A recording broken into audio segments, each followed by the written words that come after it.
Sam Seder on the Majority Report. Emma Vigeland out on her honeymoon. It's a pleasure to welcome back to the program Leah Litman. She's the author of Lawless, How the Supreme Court Runs on Conservative Grievance, Fringe Theories, and Bad Vibes. And you do a podcast with Kate Shaw. The name escapes me. What is the Strict Scrutiny is the podcast. Strict Scrutiny, yes. I enjoy that quite a bit. It is one of the legal podcasts I listen to get my fix of never having become a lawyer, despite all the greatest wishes of my family. All right. So with that said, I want to talk about your book in general, and then we can sort of apply it to what we're seeing on a daily basis.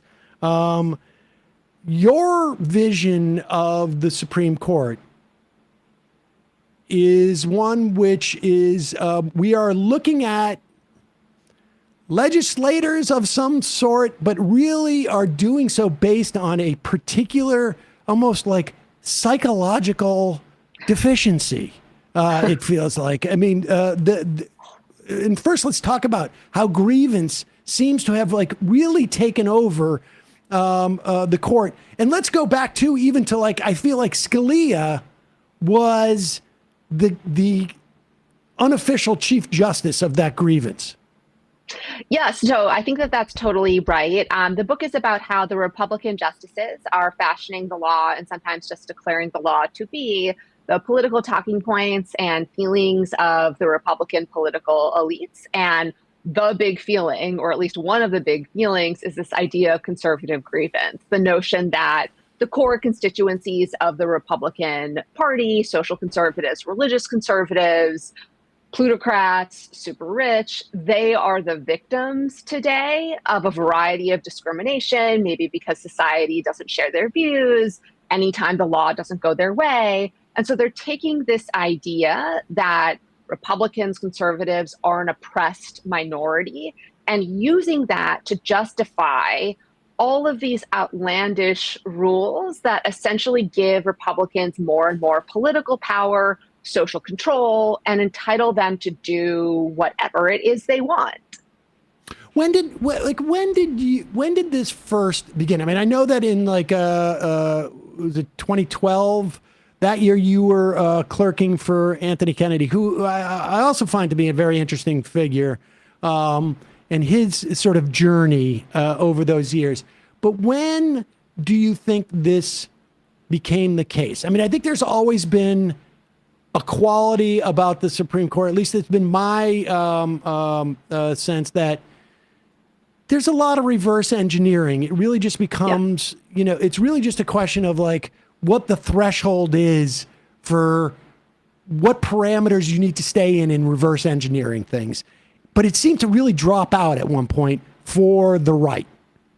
Yeah, so I think that that's right. The Supreme Court has always been political, ideological. But what's accelerated over the last few decades is how partisan they are, and also how sloppy, and just feeling like they don't even have to conceal these partisan talking points into the semblance of plausible legal arguments. As to when that happened, I agree with you that Antonin Scalia was really sowing seeds of this, particularly later in his career. In the chapter on LGBT equality, for example, I write about how Justice Scalia's dissents in the cases invalidating the Defense of Marriage Act, or the case invalidating state laws that criminalize consensual sexual intimacy between persons of the same sex, those dissents really previewed how the Republican justices would eventually form majorities around this idea that the Constitution protects their prejudices and actually gives them the right to engage in discrimination at the same time that it doesn't protect the LGBT community against discrimination. So I think there are several key moments in the Supreme Court's history. I mean, Bush versus Gore is obviously this key moment where the court jumps the shark. I was going to ask you about that, because that does seem to me to be the crossing of the Rubicon.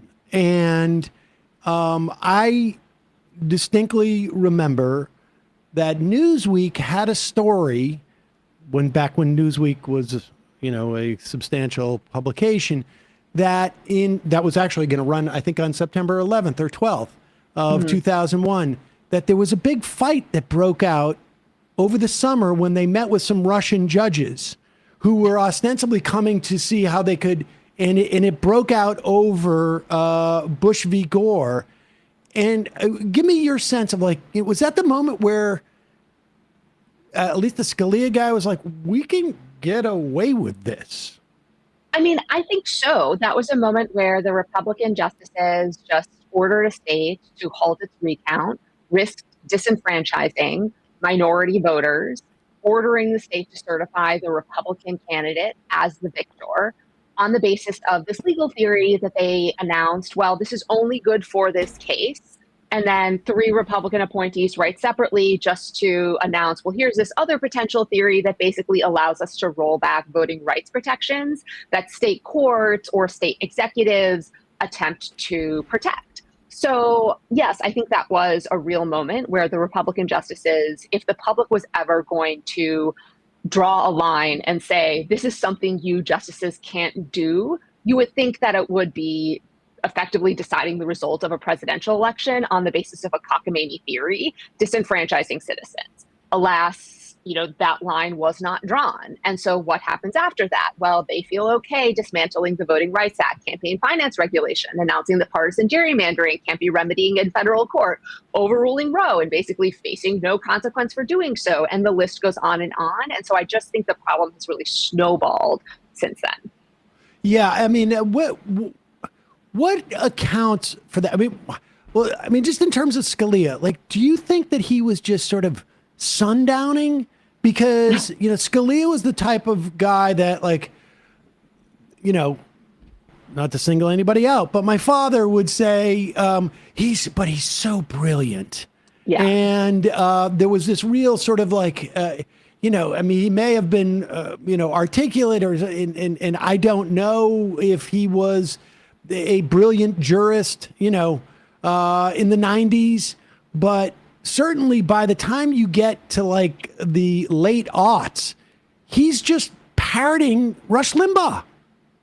Yeah. So, I think this is always a tough conversation because I think if you look at his decisions, I'd point to his 1996 decision in Romer versus Evans, where the Supreme Court invalidated a state constitutional amendment that prohibited municipalities in Colorado from protecting the LGBT community from discrimination. Justice Scalia writes this angry homophobic dissent about how, the court has signed on to, he calls it like the homosexual agenda, right? This is also Lawrence versus Texas in the early 2000s. So I think that this is someone who had his moments, but was clear, that like he was always kind of on the side of the social conservatives, religious conservatives who were insisting that the Constitution just protects, traditional understandings of sex, sexuality, and marriage. And he didn't really feel the need to justify that beyond just pronouncing it. He sort of echoed that in, was it the 2013 rollback of the Voting Rights Act, where he said, we're giving special privilege to black people in their voting or something. He called it a racial entitlement. The voting. Yeah, it's cute. I mean, no. Was that one of the ones, when you look at the milestones that are hit, is that one on this trajectory? Yeah, absolutely. I mean, the Republican justices on the Supreme Court invalidated a key part of the Voting Rights Act that had been renewed on a bipartisan basis, on a unanimous vote in the Senate, right? So like Republicans in electoral politics felt like there is no basis for us not to renew the Voting Rights Act. And Justice Scalia somehow turned that into a constitutional problem with the Voting Rights Act. He said, they're going to lose votes. They're going to lose votes if they vote against the act. But if a politician that they were afraid, and that's why, like, that's how democracy works. Exactly. Right. The idea that democracy victimizes them when it doesn't entitle them to do whatever they want. Right. Like that is just very upside down. I had, just as we were talking about it, I remember that part of it, and it is insane.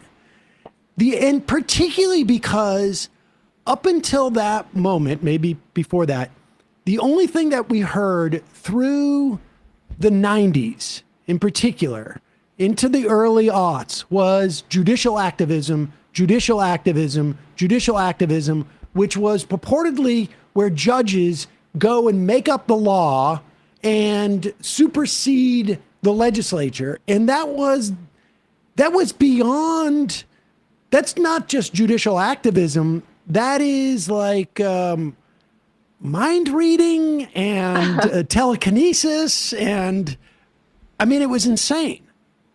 Yeah. And, you add to that the Chief Justice's majority opinion, manufactures this constitutional problem with the Voting Rights Act, the supposed difficulty that arises when Congress imposes a rule on some states but not others. That rule, didn't exist. It's nowhere in the Constitution's text. The Reconstruction Congress obviously treated the former Confederate states very differently than it treated, the states that had fought for the Union. And in order to cite a case that suggested such a principle existed, the Chief Justice had to insert a misleading ellipsis in a prior opinion that literally made the case say the exact opposite of what it had said. So the extent of their lawlessness and entitlement on matters of democracy and voting rights is really something to behold. I want to get into some of the other sort of fringe theories that they've developed as a way of sort of like getting to where they want to get to. But maybe like temporally, it's a good, in terms of the timeline of this, the development of these theories. Talk about your, or if you feel comfortable talking about Anthony Kennedy, because I mean, the thing that I remember the most about Kennedy was his whole gerrymandering journey, where he had said that at one point, if we had a clinical way of determining or a methodical way of determining whether something is, or mathematical way of determining whether something is actually overly gerrymandered, then maybe I would, then the court would have to address it. That subsequently did end up happening, and he didn't vote that way. But also he said that in Citizens United, it won't be a problem with people spending money because disclosure will, in fact, inhibit people from doing this. And then subsequent to that, we find out like, oh, well, it doesn't matter if there's disclosure 6 months after the election's over. What was your sense with that guy? Was that just sort of like a game, or what was happening with, I mean, those are very big sort of core democratic, small d issues there. Yes. Yeah, I mean, like he also joined the majority opinion in Shelby County, dismantling a key part of the Voting Rights Act. So I know people look back on Justice Kennedy and think of him as like this moderate institutionalist center of the Supreme Court. And it's true, he was like the median swing justice in the sense that he sometimes voted with the Democratic appointees on big issues like LGBT equality, and sometimes with the Republican appointees on other issues like campaign finance and voting rights. I think the reality is, however, he was a hardcore conservative and Republican. He just had, one or two matters where on issues of LGBT equality, he understood the humanity and dignity of that community. And there were also a handful of cases where he was moved for, I think, institutional reasons to be convinced that he couldn't overrule a prior decision like Roe, or couldn't overrule prior decisions upholding affirmative action because that would make the court look too political. But again, his instincts were always pointing him toward the kind of hard line Republican position because he was appointed by a Republican and was a Republican. That dynamic that you talk about, where he had an institutional, he had fealty to the institution of the Supreme Court. That to me seems to be the sort of like that's where the rubber meets the road, and it has shifted. And I want you to talk about these fringe sort of doctrines that they have developed, because for lawyers, it seems to me that notion of protecting the institution of the law, and many of them grow up like perceiving it as like they're members of a clergy, protecting institutions of that of the law and the notion of precedent and stare decisis is all something that like they have the latitude to move, but it's almost just like tradition and some type of like peer pressure on some level is what keeps them in line. And that sort of fell us away. And I wonder what your theory is to why. I mean, was it a function of like the Federalist Society developing its own sort of like guardrails and creating a different sort of like water that they're swimming in, or what was it? I think it's a combination of two things. I do think that part of the story is the development of the Federalist Society and this alternative ecosystem that would validate the justices for doing the things that the conservative legal movement wanted them to do. So they were no longer just looking at national media, which is reflective of public opinion. Now they had this entire universe that was just telling them, you will be patted on the back for doing Republican things, and you will be criticized if you depart. But you add to that the decline of our institutions, and I think that also made the Supreme Court feel more removed from public opinion and therefore more able to depart from it. Given Senate malapportionment, for example, it's now so much easier for a majority of senators not to represent a majority of the country. It's easier for the president because of the Electoral College to win the presidency when he doesn't win the popular vote. And I think that those institutions becoming more susceptible to capture by minorities also make the Supreme Court feel less pressure to respond to public opinion, because realistically, the pushback against the Supreme Court, meaningful pushback, would come from Congress. And if Congress as an institution is now more responsive and more accountable to increasingly narrow segments of the country, then the Supreme Court will feel that they can be too as well. Do you think that the Democrats failed to recognize the way that the Supreme Court and liberals, broadly speaking, the way that the Supreme Court was changing and the sort of the development of the Federalist Society, and still, it seems to me, they still I know Dianne Feinstein probably was not had her full wits about her, but when she wanted to hug Lindsey Graham, like this was a great hearing. I mean, all of those things, it's haunting. Even Obama in pointing Garland, and then not when was he going to get an interview? Not just keep like it was so much fealty to the institution that it would have been like untoward to send up another nomination. Yeah, so I completely agree. The Democrats failed to see what was happening before their eyes. As the Republican Party was becoming increasingly radicalized, as the conservative legal movement was becoming increasingly weaponized, they just denied that was happening and continued to have this image of the Supreme Court and the Republican Party in their heads that just reflected a bygone era. I do think that the problem persists to this day.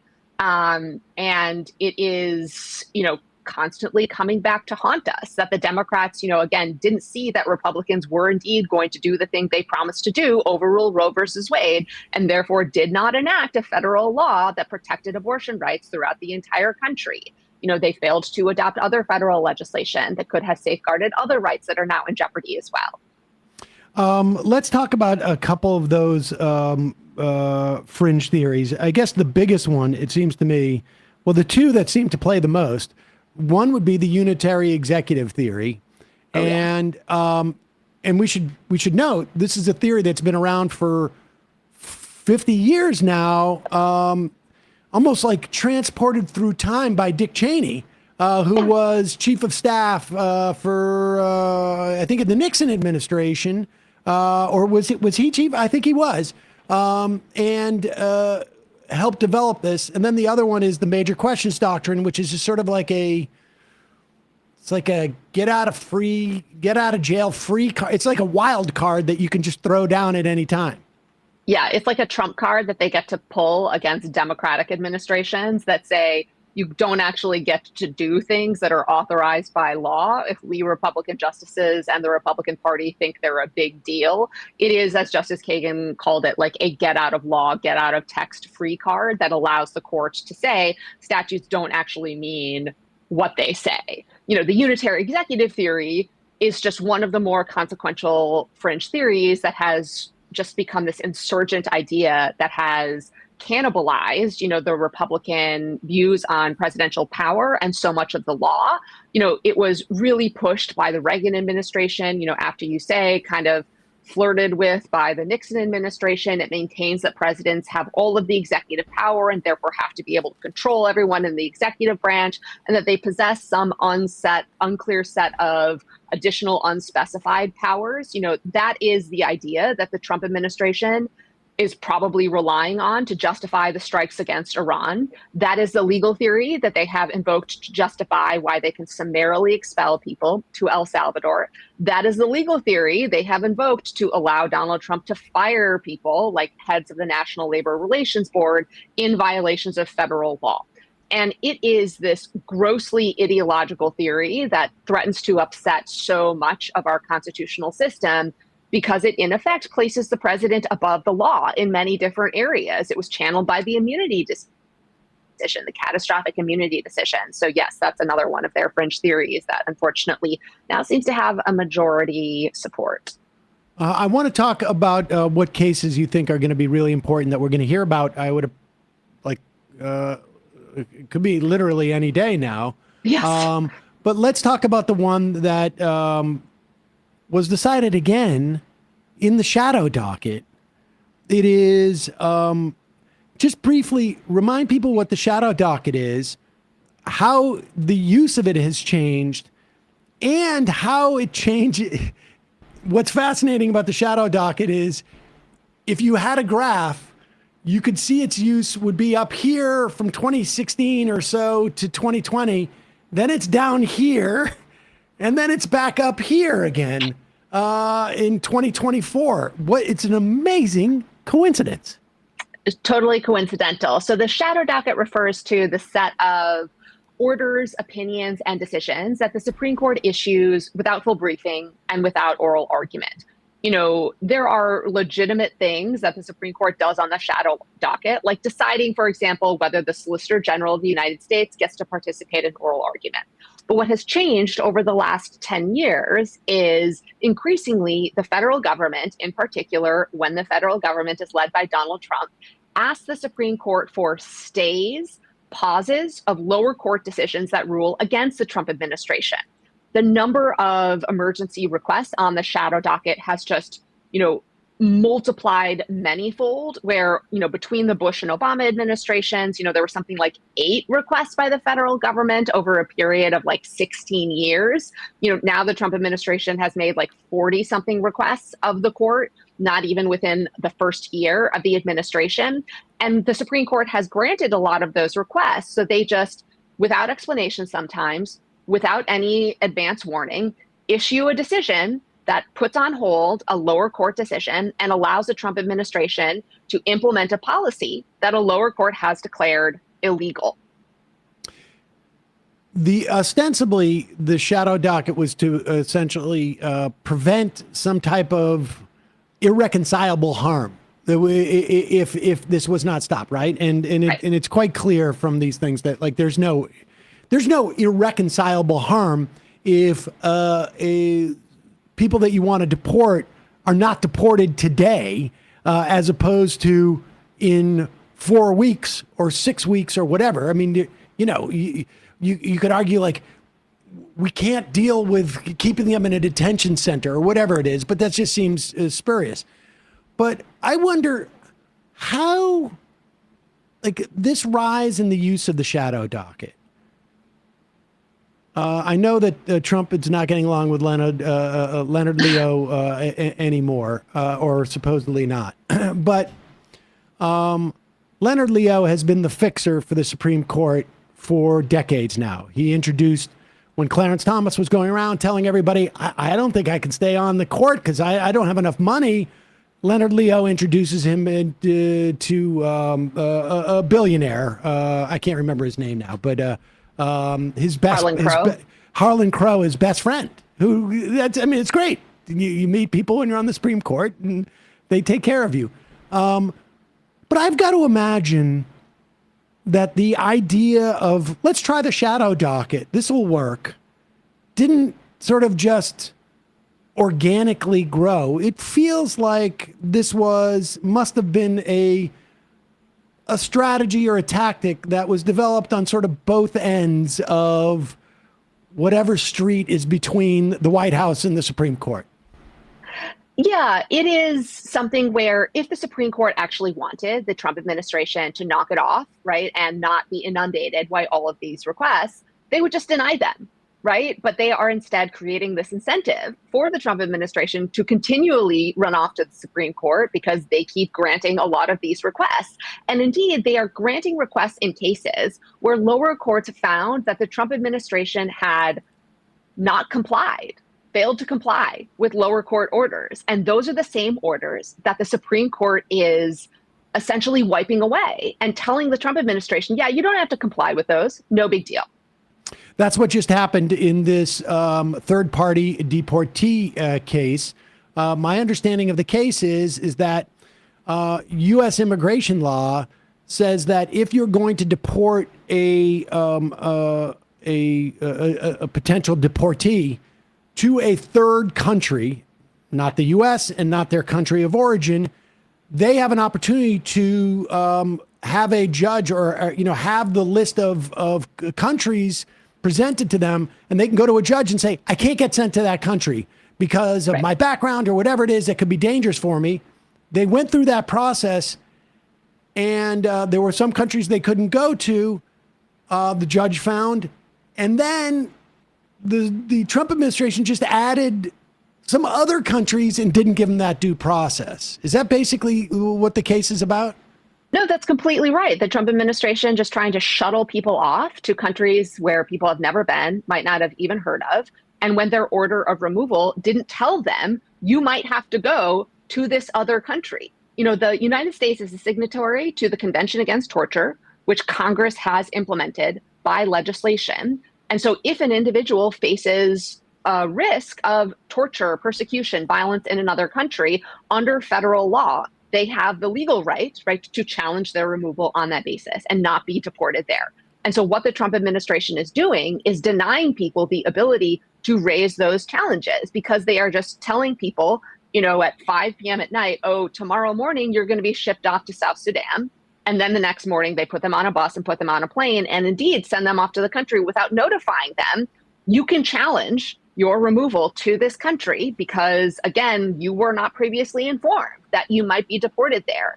And some of the places where the Trump administration has attempted to shuttle people off to include Libya, where people are at risk for being trafficked and sold into slavery if they are imprisoned in some of the places where they might have been held. So the shadow docket basically overturned essentially a federal judge in Boston, I think it was, ruling. What are the implications of this beyond the specifics of this immigration, of this specific immigration scenario? I think we should read the Supreme Court's order as effectively emboldening and greenlighting the administration's failure to comply with lower court orders because they are not facing any penalty for doing so. Here, the lower court order, the government, did not comply with it at least twice. After the lower court had blocked the administration from carrying out these third country removals without providing people with a notice and an opportunity, the federal government first took some people to Guantanamo Bay and then sent them to El Salvador and argued that they had not violated the court order because the court's order only applied to the Department of Homeland Security. And they put the people on planes by the Department of Defense, right? That is not a good legal argument. Subsequently, they deported people to South Sudan and argued they had complied with the court's order because they had provided them with 16 hours notice overnight, by the way, without informing them of their ability to challenge their impending removal to South Sudan. Again, they were not in compliance. And the Supreme Court is just telling them you're not going to face any penalty for giving lower courts the middle finger. What other cases? I mean, that's why it makes me think of the birthright citizenship case. Yeah. Because in that case, and correct me if I'm wrong, the issue of birthright citizenship is a second to order in terms of the case that the Supreme Court is hearing. The real issue is whether a federal appeals court or circuit court can issue a nationwide injunction, whether there's a subsidiary court to the Supreme Court, can issue a nationwide ruling, essentially sort of barring the Trump administration from stripping the rights of people who have been born in this country from their citizenship. And that's the question.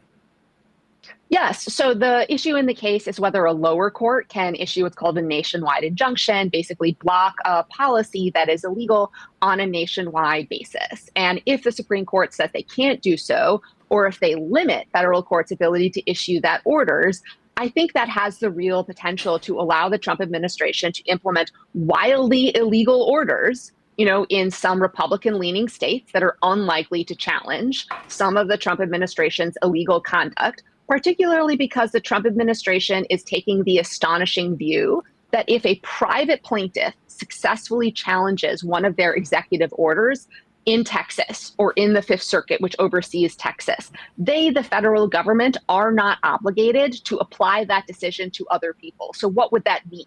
If one U.S. citizen baby in Texas successfully sues to challenge the birthright citizenship executive order and obtains a decision that says, you indeed are a citizen because this birthright citizenship order is unlawful, the federal government is holding out the possibility of still refusing to recognize the citizenship of other babies in Texas who haven't sued and didn't sue to challenge the order. I mean, that to me seems like almost definitionally the dissolution of law, right? I mean, if it's a per person basis, it's like you're in the shtetl and you're just going to the rabbi and can you decide which one of us owns this donkey? There's no law anymore in that instance. It is just a person by person sort of like determination.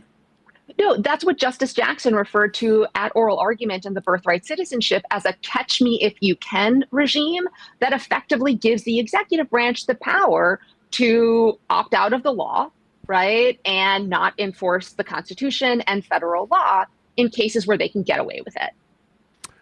What other, and we don't know when that's going to be resolved, but it's going to be in the next 2 weeks, probably, maybe in the next day. That's when we expect. Traditionally, the Supreme Court issues opinions and argued cases by the end of June, although they have occasionally gone into July as of late. What other cases are you where decisions are still extant that you think will be the most important? There are a lot of big ones. There's a big case about the future of what remains of the Voting Rights Act and whether it is unconstitutional for states to try to ensure that voters of color have the opportunity to elect the candidate of their choice in districts. There's a case about whether parents have the right to opt out their children from instruction in public schools that includes storybooks with LGBT characters. So those are probably three of the biggest cases that I'm watching for. We're going to be talking about the Scamatti case tomorrow with Chase Strangio. Where are we on the Chevron doctrine and and non-delegation? These are principles that essentially allow for for agencies to follow the spirit of the law, as it were, and execute the law in a way that really only experts could.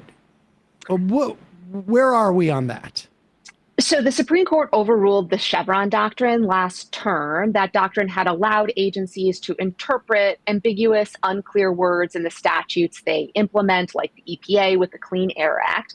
This term, the Supreme Court has on its docket a case that invites the justices to revive the non-delegation doctrine.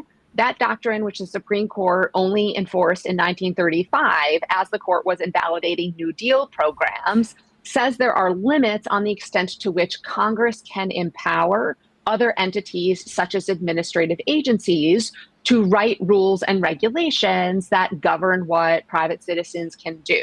Of course, rules and regulations are most of how health, safety, economic, rules and regulations are written today. Agencies are such an essential part of modern governance. Justice Kagan wrote in a dissent that if the non-delegation doctrine is brought back, then most of government is unconstitutional. And so that is another one of the cases we are awaiting a decision on. Which case is that specific? That's the Consumers Research decision. It's about the Federal Communication Commission's Universal Service Fund, in which a group determines the amount that different common carriers have to pay in order to fund broadband for rural areas, among other places. Okay, and so I guess lastly, if we have this shared understanding that the Supreme Court is a political entity and that it must be addressed with politics, do you see any politicians out there who are Democrats who have an appreciation of this? I mean, Biden, to his credit, did a good job of making sure to fill all of the seats that were empty, as opposed to Obama, who left a lot of low-hanging fruit for Donald Trump to really dominate the judiciary. Biden was very, in my opinion, very good in terms of making sure there were nominees and, frankly, having a wide range of nominees that were probably as diverse as any that we've seen in several decades. But are there any politicians? But he was also very adamant in the way that he set up a commission to look at any type of Supreme Court reform to absolutely deep six it. It was dead on arrival. Yes. Do you see any politicians out there that have a better understanding of the moment we're in and what maybe we're going to need to do if there's an opportunity to do it? Yes, I think that there are absolutely some, particularly in the House. So Representative Alexandria Ocasio-Cortez, in the Senate, Senator Tina Smith, back in the House, Representative Jamie Raskin. I think those are people who have signaled they understand what is going on with the federal courts and understand the sort of structural democratic reforms that are necessary in order to protect our democracy from the United States Supreme Court. There's also actually a former legal journalist who is running for a Republican seat in Congress held by Mike Lawler. This is Mike Sachs. And I think he also very much gets what's happening with the federal courts and the Supreme Court as well. Leah Litman, the book is Lawless, How Supreme Court Runs on Conservative Grievance, Fringe Theories, and Bad Vibes. We'll put a link to that as well as your podcast at majority.fm and in the YouTube and podcast descriptions. Thanks so much for your time today. Really appreciate it. Thanks so much for having me. Hey, folks, don't forget to hit the subscribe button and check out our daily show. We do it every day at 12 p.m. Eastern for about 2.5 hours. We even take phone calls. You should check that out.